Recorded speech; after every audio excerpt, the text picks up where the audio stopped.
Bueno,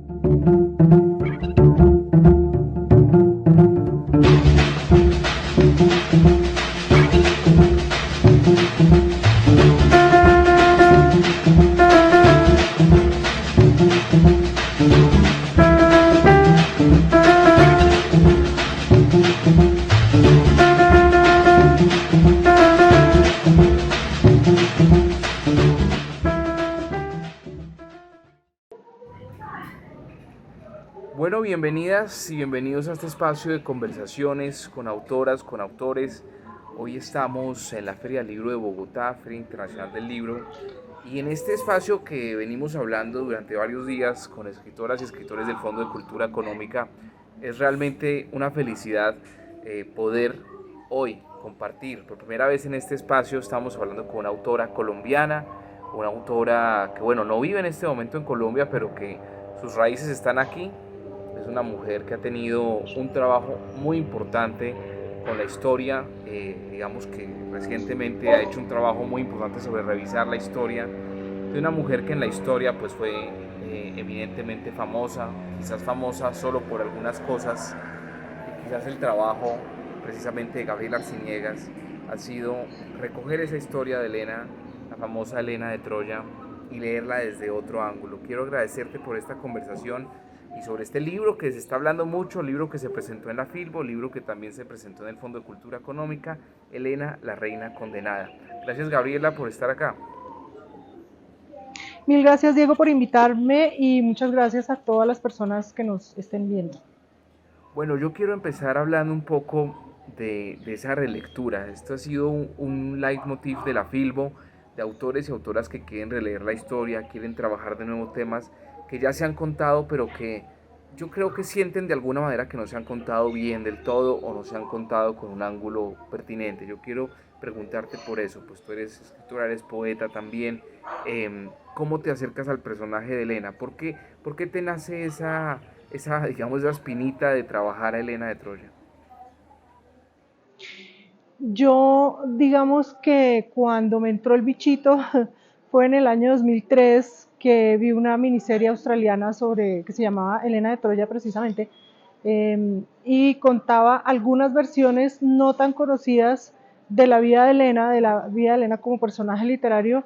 Una de ellas era el amor que ella había tenido antes de Menelao con Teseo y la posibilidad de que la Ifigenia fuera hija de ellos dos y no de Clitemnestra, su hermana, con Agamenón. Recordemos que Ifigenia va a ser sacrificada para que las naves aqueas puedan partir hacia la guerra de Troya, ¿no? Entonces eso le agrega un dolor más a Helena cuando está en Troya. Ver morir a sus familiares de su tierra natal y a sus familiares políticos en la guerra no es lo único que va a experimentar en carne propia Helena con todo el dolor, sino que también es la muerte de Ifigenia. Y este personaje de Helena, si uno lee a Homero y lee a los trágicos y lee a los geógrafos que son los que le siguen un poco y acompañan la parte más literaria, Pausanias, por ejemplo, Heródoto, Pseudo-Apolodoro, ellos pues siempre están contando la historia desde el punto de vista de los hombres. Incluso algunas mujeres, porque hay muchas mujeres que han escrito sobre Helena en el siglo XX y XXI, la siguen tratando simplemente como la mujer bella que causó la guerra y muchas incluso decían como que no le importó y que era la adúltera, la infiel, todo esto, ¿no? Pero muy pocas personas, muy pocos autores y autoras le apuntan a otras posibilidades de Helena. Homero deja una semillita ahí sembrada, tanto en la Ilíada como en la Odisea, al decir que Helena, bueno, tocaba la lira como muchas mujeres de la época, pero ya empieza a ponerse interesante la cosa cuando dice que ella era capaz de fabricar unas pócimas que hacían que la gente olvidara sus penas y sus dolores. Y por otro lado, en la Odisea más concretamente, Helena pues está con Menelao ya después de la guerra de Troya, Telémaco va a visitarlos a Esparta, Telémaco el hijo de Ulises, y le pregunta a Menelao, están con otros hombres conversando, y le pregunta a Menelao ¿Será que mi papá va a volver? ¿Será que está vivo? ¿Habrá muerto por el camino? ¿Qué habrá pasado? Y Elena se mete en la conversación rauda y entra como en un trance y dice, los dioses tienen un mensaje para ti, joven Telémaco. Acabo de ver el comportamiento de los pájaros y estos me dicen que tu padre está vivo, pero que va a sufrir muchas peripecias y va a volver a su casa, a tu casa, después de muchos años, ¿no? Entonces ahí vemos otra Elena, vemos una Elena que no es solamente bella, sino que tiene una sensibilidad y un talento para interpretar las aves, ¿no? Que el papel del augur, que es el que interpretaba las aves precisamente, pues no era como alguien que se despertaba un día y tenía esa capacidad, sino tenía un entrenamiento de muchos años. Entonces esto nos dice que Elena no es simplemente, pues sí, una mujer bonita y ya, y decorativa, sino que tiene otras características. Entonces esto me dio pie para empezar a indagar otras versiones de Elena y también para yo también compenetrarme con el personaje y tratar de escucharla, ¿no? De acceder a su alma y escucharla y contar su versión de la historia. Entonces yo me centro en las mujeres, la vida cotidiana, pero también en la magia y en la medicina de la época. Y pongo a Elena en un camino de búsqueda espiritual, ¿no? Más que todo. Entonces eso es de lo que trata la trilogía. En algún momento hablas de que ha habido algunas como descubrimientos arqueológicos que han hecho un poco un énfasis en cambiar la historia que se tiene de Elena. ¿Cómo ha sido eso?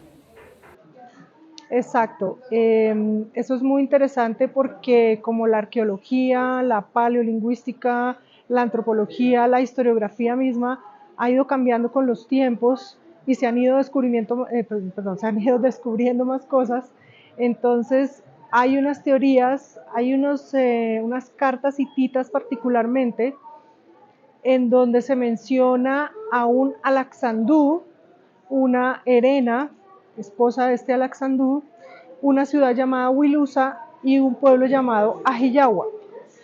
Si nosotros hacemos la transliteración del hitita al griego, vemos que los Ajiyawa podrían ser los aqueos, que Wilusa, sabemos que Troya, otro de los nombres de Troya era Ilión, entonces Ilión y Wilusa se parecen bastante. Alexandú, Paris se llamaba Paris Alejandro. Alejandro era como un epíteto que significaba el protector de hombres. Entonces, Paris el Alejandro en realidad, pero podrían haberlo conocido por el epíteto y no por el nombre. Y Herena, pues ahí es donde ya se va afinando la hipótesis hacia algo un poco más concreto. Y está el Tratado de Alexandú y está la correspondencia del rey del momento, corresponde además con la época de la guerra de Troya que arqueológicamente han datado, y el rey dice que el rey Alexandú ha tenido problemas con los Ajiyawa y que ha ido a pedir ayuda militar a la capital hitita con su esposa Herena, y que han hecho este tratado de Alexandú donde el rey efectivamente le acepta darle su ayuda militar a cambio de lealtad para con el imperio hitita. Entonces es bastante diciente y sí lo pone a uno a pensar qué podría hacer, porque Troya tiene una característica y es que a diferencia de otras de las ciudades que están del otro lado del mar, como Micenas, Pilos, Esparta misma, hay muchas tablillas de cerámica de esa época, de la época de 1280, más o menos antes de nuestra era. Pero en Troya no. Troya, si bien es cierto que tiene una arquitectura griega, no hay tablillas, no hay ninguna tablilla y entonces pues es un poco diferente, ¿no? En cuanto a hallazgos. Pero sí hay un sello de esa época que encontraron un sello con un jeroglífico hitita. Los hititas tenían la escritura cuneiforme y tenían jeroglíficos. Y es el único testimonio, pero si uno lo enlaza con esta teoría y esta correspondencia, uno se da cuenta de que podría ser. También hay muchos falsos cognatos que había en torno a ciudades micénicas, a ciudades griegas de esa época, que se han ido destapando, se han ido desmintiendo, ¿no? con los tiempos y que también ayuda a cambiar un poco esa visión sobre la guerra de Troya y sobre Helena. El resto, pues, como Helena no dejó nada escrito ni nada, no existen huesos de Helena o algo así, entonces es muy difícil eh, como aportar más datos históricos sobre eso. Entonces nos queda la literatura y algunos templos, algunas cosas de lo que dieron cuenta los geógrafos antiguos. Entonces eso es básicamente lo que yo baso toda la novela. Y ahí hay un tema que me parece fantástico y digamos muy problemático también, ¿no? Realmente es como una arqueología, lo voy a llamar de una manera, pero podemos discutir esa manera, llamarlo una arqueología del feminismo también, ¿no? Como una arqueología del rol que tenían las mujeres en la antigüedad, que de alguna manera no sabemos si era el rol que tenían o ha sido el rol que se les ha querido dar en los relatos, ¿no? Y me parece muy interesante como en este libro se disputa también eso, es no tanto que lo que sucedió, sino también porque el relato de lo que sucedió mostraba a las mujeres como en un papel mucho más sumiso, mucho más, digamos, podríamos decir como cosificado, ¿sí? Como la guerra por ella o a través de ella, pero no realmente como un actor literal, un actor activo en el conflicto y en la historia. Y eso me parece muy interesante, como esa revisión también de cuál era el papel de las mujeres en esas épocas, ¿no? Claro, sí, efectivamente, que eso es uno de los falsos cognatos porque existe la creencia difundida de que en Creta había una sociedad matriarcal y perfecta y que él estaba en paz y no sé qué, pero se ha descubierto que eso también fue una fabricación y que en esa época no existía ninguna sociedad de esa región que fuera matriarcal. Todas las mujeres, todas las sociedades de tanto micénicas como mesopotámicas, como Egipto, como Creta misma, pues eran patriarcales. Las mujeres sí cumplían algunos roles, no tan de segunda mano. Por ejemplo, se descubrió a través de las tablillas que se encontraron en esos sitios arqueológicos, que las mujeres podían tener rebaños, podían tener talleres, podían ser propietarias de, no solamente trabajar o ser la esposa de o ser la hija de, sino que ellas también aportaban en el comercio, tanto interno, en el trueque que había para la autosuficiencia de cada ciudad, sino también para el comercio con otros pueblos. Entonces eso pues dice algo positivo en ese sentido, pero también se conoce que tanto mujeres como hombres podían ser esclavizados en cualquier momento entraba una horda o se declaraba la guerra y había una batalla y se entraban a la ciudad, saqueaban, se llevaban, mataban hombres o se llevaban algunos y los esclavizaban, y lo mismo con las mujeres, incluyendo reinas, incluyendo lo que fuera, ¿no? O sea, la reina podía perder el papel de reina, la esposa podía perder el papel de esposa y volverse esposa de otro, o volverse esclava, o volverse, ¿no? Entonces es una época en donde hay mucha incertidumbre en cuanto al ser y al estar en un lugar y en un rol social. Y digamos, eso es muy doloroso verlo hoy en día, sin embargo vemos que se siguen dando algunas de estas situaciones. Vemos que sigue existiendo esclavitud hoy en día, ¿no? Eso es como un secreto a voces. En Oriente hay estas situaciones que son terribles de maltrato y de tráfico humano y en fin. Y hay mujeres que también siguen siendo mangoneadas, por poner una palabra fea, pero cierta, siguen siendo zarandeadas de un lugar a otro por sus padres, por sus esposos, por sus hermanos, ¿no? No solo en sociedades musulmanas, por ejemplo, sino también en Occidente, ¿no? Entonces, son situaciones que me llaman la atención y que yo creo que por eso se sigue uno identificando con esto, ¿no? El dolor humano sigue siendo esto, las guerras de poder, de dominio, las guerras como tales siguen existiendo. Entonces, sin embargo, esto no significa que las mujeres no opinaran al respecto. Uno no tiene por qué estar de acuerdo con la situación que vive en su mundo, en su cultura, ¿no? uno tiene el derecho de comentar o de tratar de hacer, de fabricar alguna estrategia para colaborar hacia el final del conflicto, en el caso de la guerra de Troya, o hacia el final de un matrimonio desdichado, ¿no? Huir, el que una mujer o cualquier persona huya de su situación actual es historia de tiempos inmemoriales, ¿no?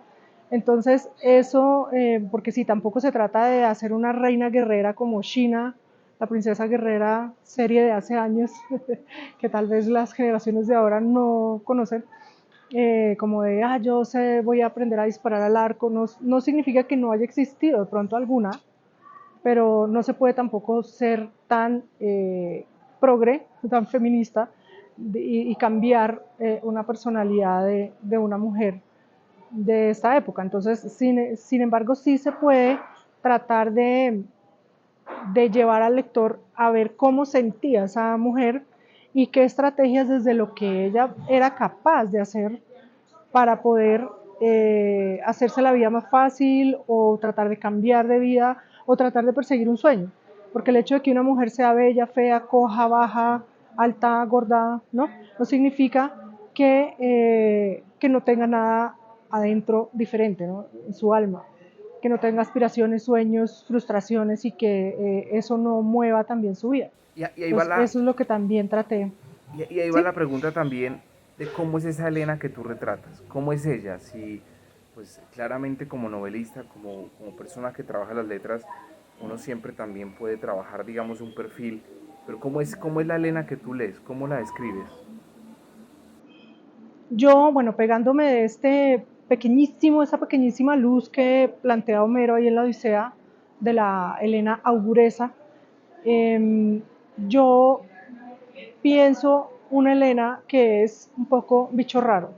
Ella la habían educado, el papá pues quería casarla muy bien con alguien que le diera plata a su ciudad, como todo buen rey, pero Elena siempre tenía otras aspiraciones.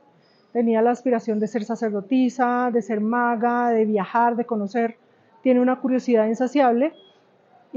Trata de conseguirla, ¿no? Trata de conseguir ese sueño, esa meta, pero los hombres siempre llegan y la agarran y la devuelven y no, mijita, usted tiene que estar acá, usted es reina, usted le pertenece a. Y es esa tensión entre el sueño de Elena y la situación política y social y de género pues de la época, si lo queremos llamar así, la que está siempre en constante movimiento, ¿no? La que crea la dinámica en toda la trilogía. Este es el primer tomo, valga decirlo, abarca desde la infancia de Elena hasta cuando Elena marcha a Troya. Y los dos otros tomos que van a venir después son Helena en Troya. Entonces, el segundo tomo es Helena en Troya preparándose para la guerra y el tercer tomo ya es Helena activa como una auxiliar del médico de la ciudad de Troya y curando heridas, ¿no? Entonces, por eso el segundo tomo se llama El libro de los ritos y el tercero se llama el libro de las heridas, que es además el nombre que lleva un papiro egipcio, que es un tratado de medicina. Entonces, también hay mucha investigación en torno a la medicina egipcia, medicina hitita, medicina mesopotámica en general, y esto pues va fabricando todos los saberes que va a adquirir Helena. Eso es básicamente mi versión de Elena, la Elena bicho raro que siempre está tratando de escapar de su destino y el destino que está siempre diciéndole no, no, no, no, mijita. Entonces, ¿Cómo, es eso, ¿no? Es no, tratar de huir del facilismo de ponerla como una mujer superflua, bella y que simplemente se deja llevar, y ¿no? cómo es esa búsqueda de Es eso. archivo, esa búsqueda de material? ¿Cómo ha sido también? ¿Cómo ha sido? O sea, ¿cómo es la metodología tuya de trabajo? Realmente me parece fascinante porque es una arqueología, pues, de la que no se tiene mucho tampoco, ¿no? Tengo entendido que no hay tanto realmente escrito voz de ella o realmente las versiones son muy, muy pocas en la historia sobre la vida de ella. Claro, lo que te digo, las versiones de los geógrafos, que en realidad son los geógrafos, por ejemplo, Pausanias, Él lo que hacía era, viajó por toda Grecia y recopilaba historias de las personas más viejas de cada lugar y hacía preguntas sobre por qué está ese templo ahí, qué hace esa casa allá, ¿qué, esa estatua de qué es? Y la gente, los ancianos llegaban y le decían, no, mire, es que esto es de la guerra de Troya cuando pasaba esto, esto es de Antígona, no sé qué, esto es de ta, ta, ta. Y eso entonces ellos lo recopilan como una suerte de entre mitología, como recuperación de memoria y un poco proto o prehistoria, historiografía, ¿no?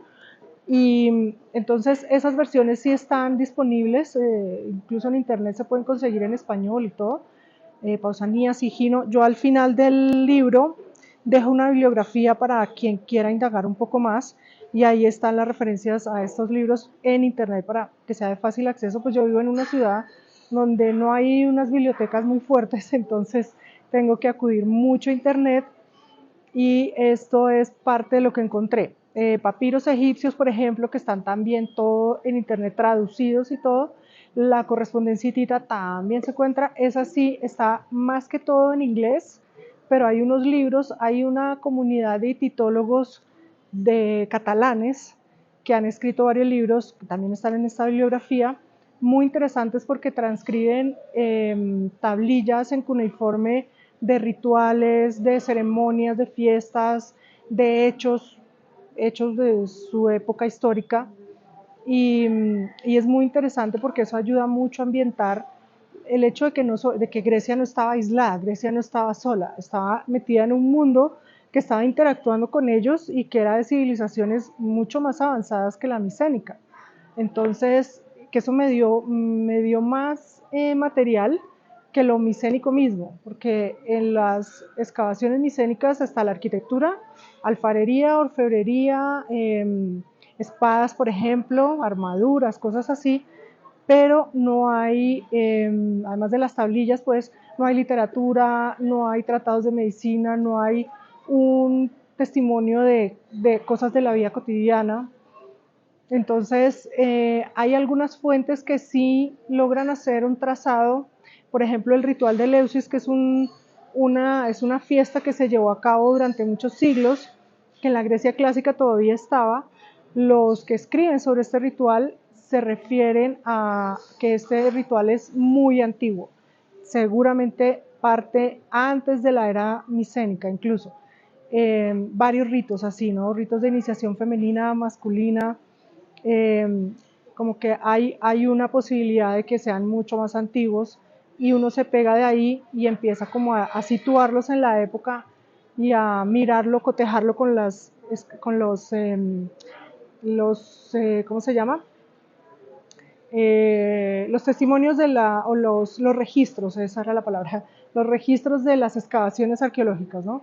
Es decir, como en esta época la ciudad se veía así, este ritual entonces se debía practicar en estos lugares, en estos puntos de la ciudad, todo eso. Cosas así, ¿no? Entonces es un poco como un trabajo detectivesco de buscar pistas aquí y allá y de ir armando como un rompecabezas y dándole a eso un alma, porque si yo me quedo solamente en lo que estoy registrando, pues no estoy creando una novela. Tengo que cotejar eso y hacerlo algo literario. Entonces me demoré mucho más investigando de lo que me demoré trazando la estructura, creando los personajes y trabajando la trama. Creo que además fueron 20 años, pero en realidad los primeros, en el 2003 yo dejé una versión inconclusa, en el 2010 apenas lo retomé y cogí esa versión, la terminé. Lo que buscaba ahí era más el tono y el alma de los personajes más que la geografía o lo otro. Y ahí también me centraba en las versiones de los geógrafos y los trágicos y Homero.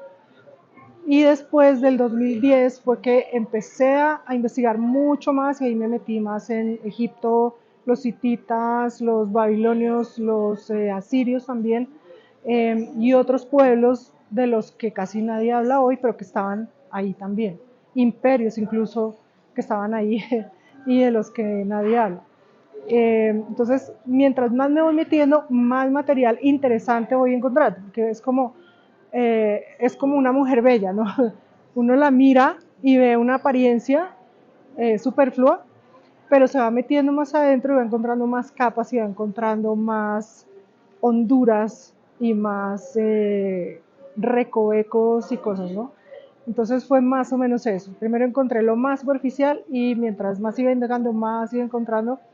Lamentablemente mucho del material está en inglés, algunas de las cosas incluso están en alemán. Yo no leo alemán, hay algunas en francés, yo sí más o menos leo francés, pero digamos para una persona que solo habla español es muy limitado lo que se puede encontrar. Eh, entonces, sí, digamos, es el camino. Y solamente los años de la pandemia realmente fueron los años en que actualicé información. Ahí fue que me encontré lo de los hititas, precisamente, y perfeccioné la estructura y ahondé en los personajes y en la trama como tal de la trilogía. Entonces, sí, creo que se me fue muchos más años de investigación que de escritura propiamente tal. Quiero saltar de Elena a hablar un poco de tu historia, o a hablar un poco de Gabriela.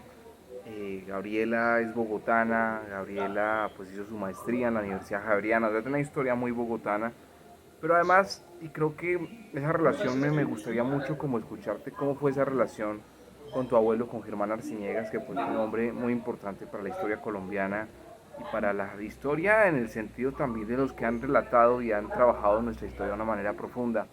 Pero bueno, tú con él, no solo como el abuelo, sino además como una persona, lo has dicho en otras ocasiones, como una persona con la que tuviste una relación, digamos, primariamente intelectual también, ¿no? O sea, hablas de que fue alguien importante en tu vida también. ¿Cómo fue esa relación? Pues es curioso, sí, yo realmente crecí con mi familia materna y mi familia materna eran mi abuelo, mi abuela, mi mamá, mi tía y yo. Todos escribían, todos, mi tía es poeta, escribe libros para niños, mi mamá era poeta también, mi abuelo pues historiador, mi abuela, ella no escribía pero era ceramista y le encantaba recopilar poemas de los que salían en los periódicos antiguamente y pegarlos en un libro, en un álbum y coleccionarlos. Le gustaba mucho la poesía y le gustaba mucho la literatura policíaca. Y yo siempre me preocupé más por conocerlo a él como persona que como escritor. Sin embargo, en estos días que me encontré unos cassettes y estaba digitalizándolos, me encontré la voz de él y me puse a pensar, realmente yo era imbuida en su pensamiento todo el tiempo, porque siempre que íbamos a visitarlos con mi mamá, que íbamos fijo todos los domingos, pero a veces entre semana también pasábamos por allá, él siempre estaba dictando un artículo, en la mesa siempre se hablaba de que Pigafetta, que el descubrimiento, que Simón Bolívar, que fulanito dijo esto sobre Santander, sobre no sé qué, y mi mamá y mi abuelo se agarraban y se pegaban en las discusiones porque mi mamá tenía unas ideas y mi abuelo otras, entonces yo siempre estaba como ahí metida y algo se me pegó. Yo cuando empecé a publicar nunca pensé en publicar nada histórico porque pensaba que ese terreno más bien se lo dejaba a él. Pero ahora que en todo caso me encanta investigar y el rigor investigativo sí lo aprendí mucho de él, porque me daba cuenta de que él incluso escribía al Vaticano para pedir fotocopias de algún libro que estuviera allá, para poder completar algún trabajo investigativo y publicar alguno de sus tantos libros.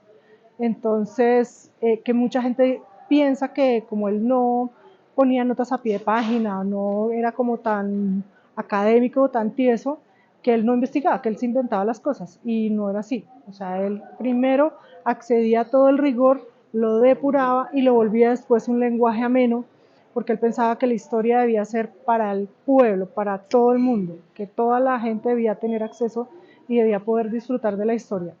Entonces, que eso también para mí es importante. Al hablar de Elena, no podía concebir ni siquiera ponerla en tercera persona, porque para mí ya eso es darle una distancia que como que lo sacaba uno de la narración.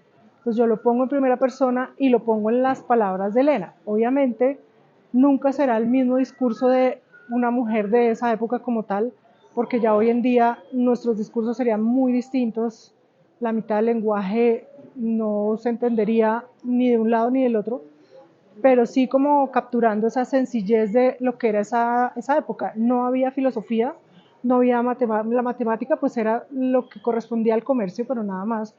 Nada de lo que había en la Grecia clásica había sucedido todavía. Era gente muy rural, era gente muy, sí había una complejidad política y social, pero era gente mucho más de la realidad, del ritual, de la relación con lo divino y ya. Entonces capturar esa esencia y poderla transmitir y que el lector se sienta ahí, eso fue mi principal objetivo durante toda la escritura y sí, eso lo aprendí de él. Me acordé mucho de él y me dio como mucha melancolía al estar escribiendo, ¿no? Pensando qué hubiera dicho él de este capítulo, qué consejos me hubiera dado, qué cosas. eh, y pues lo extrañé mucho, la verdad, porque para mí sí fue muy, muy, muy importante, porque fue como un padre para mí, realmente, y lo perdí muy joven. Entonces, eso es una pena que yo creo que no se supera, ¿no? Perder a alguien tan importante en la vida de uno. Y le agradezco mucho a él el haber estado en mi vida porque me transmitió ese cariño por la investigación y esa curiosidad y ese deseo de preguntarse, bueno, esto que dicen, ¿sí será así o será de otra manera? ¿De qué otra manera puede ser? Investiguemos a ver si alguien dice algo distinto. Ese tipo de visión me parece muy importante en un investigador, ¿no? No quedarse con lo que está, lo oficial, sino ir más allá. Y eso me lleva también a preguntarte, ¿no has pensado, y obviamente estás en este proyecto y este proyecto te demanda mucho, pero no has pensado entrar a trabajar la historia colombiana también o la historia latinoamericana con ese ángulo también eh, como muy serio, ¿no? Pero también con esa voz de mujer que tienes, con esa voz de cuentista, de narradora que tienes, ¿no has pensado también elaborar quizás de esta historia también, de la historia de estos espacios? Bueno, yo creo que en mi vida anterior, antes de publicar Elena, eh, en los libros de terror y fantasía básicamente que escribí, siempre me meto, por ejemplo, cojo vampiros y los sitúo en un pueblo colombiano, hombres lobo y los sitúo en un conflicto con la guerrilla en otro pueblo colombiano. O si no, cojo leyendas y mitos como la patasola, o sea, me gusta mucho más irme a lo indígena y al originario, siempre me gusta como irme lejos. Entonces me voy a lo indígena, pues mi tesis de pregrado fue sobre el Yurupari, que es un mito del Baupés. Eh, entonces, en Chile también he aprendido mucho sobre los mapuches. Entonces, como agarrar ese tipo de cosas y volcarlos hacia la ficción, en este momento me parece muy importante. Ya pienso que hay muchas personas que escriben sobre la historia colombiana en particular de una forma muy interesante y que creo que hablar tan del presente con ese realismo con que traté de llegar al pasado en Elena, no me siento cómoda, si hay que decirlo así. No me siento cómoda hablar de algo tan real y tan cercano, porque pienso que uno tiene que dejar pasar un par de siglos para poder hablar de algo objetivamente y poderle dar el giro que uno necesita, ¿no? Poder tener una visión un poco más panorámica y, y darle ese giro de lo no oficial. Siempre creo que la preocupación mía es esa, tratar de captar lo no oficial, pero no lo no oficial conspiranoico, sino lo no oficial que simplemente fue ocultado por alguna razón. Tal vez en algún momento escriba algo, pero en este momento me preocupa más es eso, escribir sobre el pasado. Quiero, quiero agradecerte esta conversación, me ha gustado mucho y me gusta mucho el trabajo que está haciendo. Quisiera pedirle como una reflexión sobre un tema y es naturalmente sobre la historia, pero una reflexión frente a, precisamente por lo que está diciendo en esta última pregunta, sobre esperar un tiempo para ver realmente lo que está sucediendo. Nosotros los periodistas, pues justo hacemos todo lo contrario, nos toca estar es sobre el momento estar dando versiones y recopilando ideas y por supuesto recopilando voces y queda a veces muy poco tiempo para reflexión, no quedan 2 siglos definitivamente. Entonces la pregunta es, ¿cómo acercarnos a la historia? ¿Qué has aprendido tú haciendo este trabajo al acercarte a la historia? Eh, y cómo ser críticos y ser reflexivos cuando nos acercamos también a lo que nos sucede o a la historia que nos sucede alrededor o la que nos atraviesa. Y me gustaría escucharte una reflexión sobre eso y agradecerte tiempo en esta entrevista. Claro, no, muchísimas gracias a ti por darme la oportunidad de compartir esta pasión con las personas que estén del otro lado de la cámara. Creo que eso es lo que diferencia al periodismo o al periodista del escritor de la literatura, ¿no? Del escritor que parte por este otro lado del lenguaje estético del pasado y de historias a veces de ficción, pero que igual están captando una realidad. Pienso que los periodistas tienen un rol fundamental en una sociedad porque es urgente poder reflexionar sobre lo que está ocurriendo y poder ser testigo de lo que está ocurriendo y que de repente no está siendo accesible para personas de otro lugar, ¿no? Poder viajar a las regiones de Colombia, por ejemplo, y saber lo que está pasando en cuanto a violencia, en cuanto a injusticia social, en cuanto a tantos temas que hay, ¿no?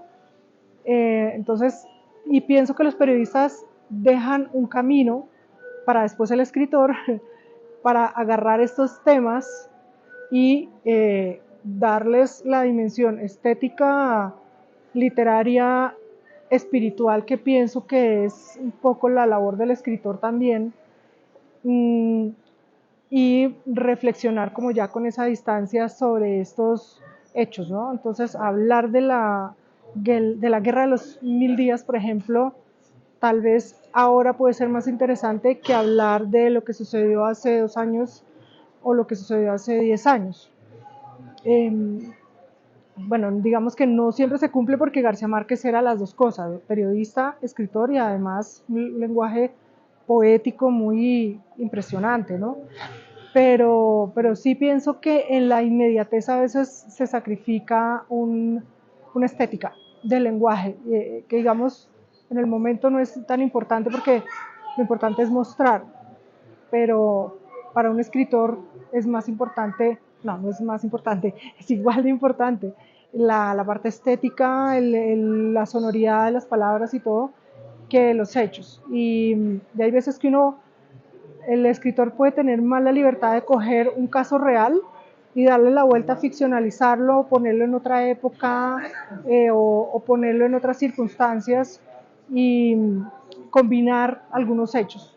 Entonces pienso que un escritor es un poco más malabarista en ese sentido y que eso hace que estas dos profesiones se complementen, ¿no? Esa es mi visión muy personal de todo esto. Pienso que en este país hay muchos más periodistas que escritores de ficción, eh, y que debería haber un equilibrio también.